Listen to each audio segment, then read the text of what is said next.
पणन आणि सहकार मंत्रालयाच्या वतीनं माननीय मुख्यमंत्री देवेंद्र फडणवीस साहेबांच्या निर्देशानुसार कांद्याच्या प्रश्नाच्या संदर्भामध्ये म्हणजे महाराष्ट्रामध्ये जवळपास देशाचे एकूण 34% कांदा महाराष्ट्रामध्ये पिकतो आणि निर्यातीमध्ये एकूण देशामधून जेवढा कांदा निर्यात होते त्याच्यापैकी 40% कांदा हा एकट्या महाराष्ट्रातून जातो।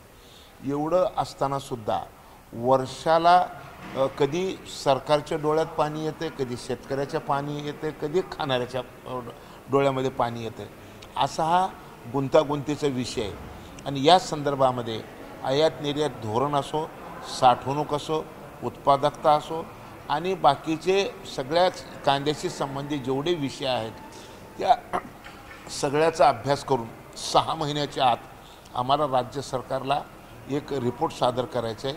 त्यासाठी 19 लोकांचं सदस्य माझ्यासोबत 19 लोक आहेत। या सगळ्या लोकांना एकत्रित करून ही समिती अभ्यास करणार आहे आणि 6 महिन्यामध्ये आम्ही रिपोर्ट सादर करणार आहोत। जगभरामध्ये कांदा खाणारे किती देशातले लोक आहेत, आमच्या देशातले किती देशात लोक वास्तव्याला आहेत, त्याच्यानंतर कुठल्या देशामध्ये कांद्याची जास्त मागणी आहे, देशातले किती राज्यामध्ये कांदा उत्पादक होते, त्याच्या किती जिल्ह्यामध्ये कांदा उत्पादक होते, या सगळ्या गोष्टीचा अभ्यास करून आणि सगळ्यात महत्त्वाची गोष्ट जी आत्ता तयार झालेली आहे की आयात आणि निर्यातीची जी धोरणं आपण घेतो या सगळ्या धोरणावर राज्याचं आणि शेतकऱ्याचं नुकसान किती होते, देशाचं किती नुकसान होते याच्यावर आता विचार करण्याची गोष्ट आहे। आणि ह्याच्यासाठी एक शॉर्ट टर्म लॉंग टर्म अशा दोन्ही पद्धतीने विचार करून एक चांगलं मार्गदर्शक तत्व राज्य सरकारच्या वतीनं तयार करायचं माननीय मुख्यमंत्री महोदयाचं मनोदय आहे। आणि अशा ह्या सगळ्याला रडवणाऱ्या, सगळ्याच्या डोळ्यात पाणी आणणाऱ्या अशा पिकाचं जे समिती स्थापन केली त्याचं मला अध्यक्षपद केलं। मी माननीय मुख्यमंत्री आणि माननीय उपमुख्यमंत्री साहेब यांचं मी मनापासून आभार मानणार आहे। आता त्या लायकीचं त्यांनी मला समजलं आणि ही जबाबदारी मला दिली।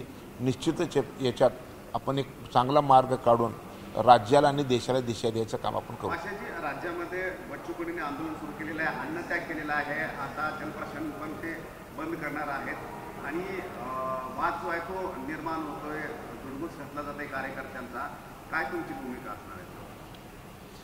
नाही, विषय तर गंभीर आहेच, वादच नाही, परंतु कसं आहे माहिती आहे का की मी गेली 50 वर्ष शेती आणि शेतकऱ्याच्या प्रश्नामध्ये काम करतो।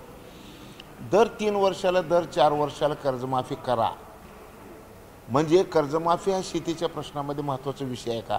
पुन्हा पुन्हा कर्ज का? आता जर समजा आम्ही आता कर्ज दिलं म्हणजे कर्ज माफ केलं यावर्षी आणि पुन्हा जर शेतकऱ्याला भाव जर मिळाला नाही तर पुन्हा 2 वर्षानंतर कर्ज माफ करा म्हणायची वेळ येते। म्हणून खरंच शेतकऱ्याचं जे दुखणं आहे ना की शरद जोशी असं म्हणायचे की शरीरावर जर फोड आलं तर एक फोड दुरुस्त करायला त्या फोडावर मल्लम लावा, दुसऱ्या फोडावर मल्लम लावा, असे शरीरावर किती फोड आहेत? अरे रक्तच ना असलेलं आहे तर फोडाला मल्लम म्हणून का उपयोग आहे? रक्तशुद्धीकरणाची काहीतरी प्रक्रिया सुधारावी लागणार आहे।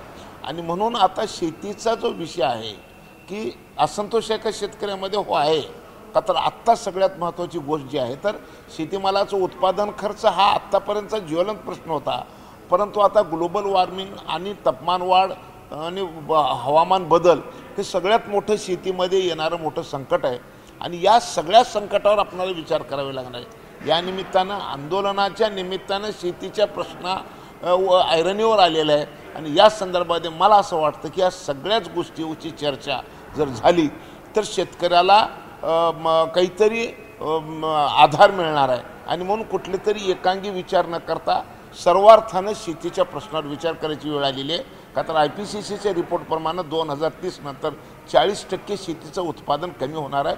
ही आता भयानक गोष्ट आहे। माझ्या जिल्ह्यामध्ये यावर्षी पेरणी व्हायच्या पहिलं 700 मिलीमीटर माझ्या जिल्ह्यामध्ये पाऊस पडतो आणि पेरणी व्हायच्या आधी 250 मिलीमीटर पाऊस पडून गेलेला आहे आणि ढगफुटीशिवाय आता पाऊसच येत नाही हो।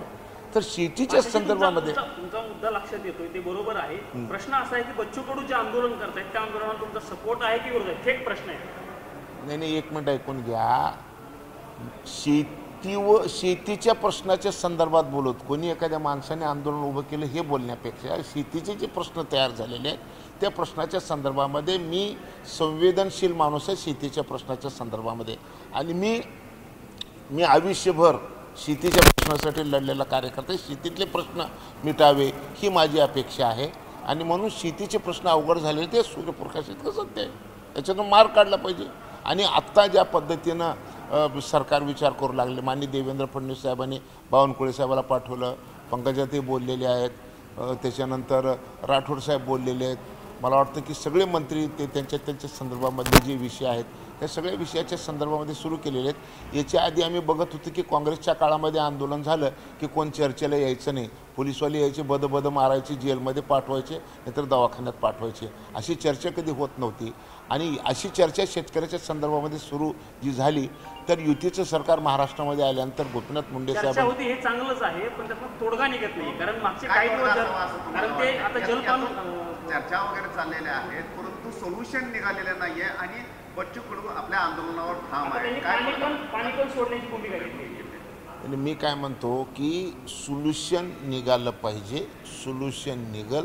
राज्यामध्ये देवेंद्र फडणवीस सारखा एक अभ्यासू माणूस मुख्यमंत्री पदावर बसलेला आहे आणि म्हणून देवेंद्रजी नक्कीच या सगळ्या प्रश्नावर मार्ग काढतील असं मला शाश्वती.